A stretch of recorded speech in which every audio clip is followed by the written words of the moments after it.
ચૂંટણીમાં કાયદો અને વ્યવસ્થા સુનિશ્ચિત કરવા વડોદરાના નવાપુરા વિસ્તારમાં પોલીસ દ્વારા ફૂટ પેટ્રોલિંગ કરાયું. વડોદરા મહાનગરપાલિકાની આગામી 2026ની ચૂંટણીઓને પગલે શહેરમાં કાયદો અને વ્યવસ્થા જાળવવા પોલીસ તંત્ર દ્વારા સઘન તૈયારીઓ આરંભી દેવામાં આવી છે.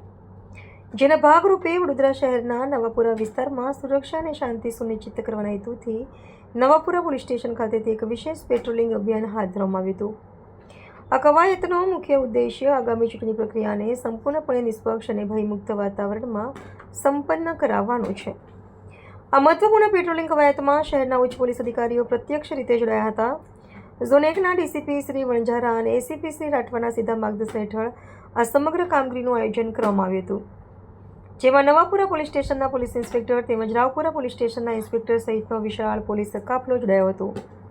આ સંયુક્ત ટીમે વિસ્તારના વિવિધ માર્ગો પર ફૂટ પેટ્રોલિંગ કરીને સુરક્ષા વ્યવસ્થાની સઘન સમીક્ષા કરી હતી.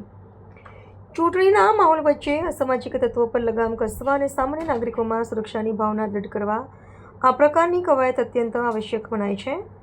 પોલીસ તંત્રની આ કામગીરીથી સ્થાનિક લોકોમાં સુરક્ષા અંગેનો સકારાત્મક સંદેશ પહોંચ્યો છે. આગામી દિવસોમાં શહેરના અન્ય સંવેદનશીલ વિસ્તારોમાં પણ ચેકિંગ અને રાત્રિ પેટ્રોલિંગ વધારવામાં આવશે, જેથી ચૂંટણી દરમિયાન કોઈ પણ પ્રકારની અશાંતિ કે અનિચ્છનીય બનાવ ટાળી શકાય.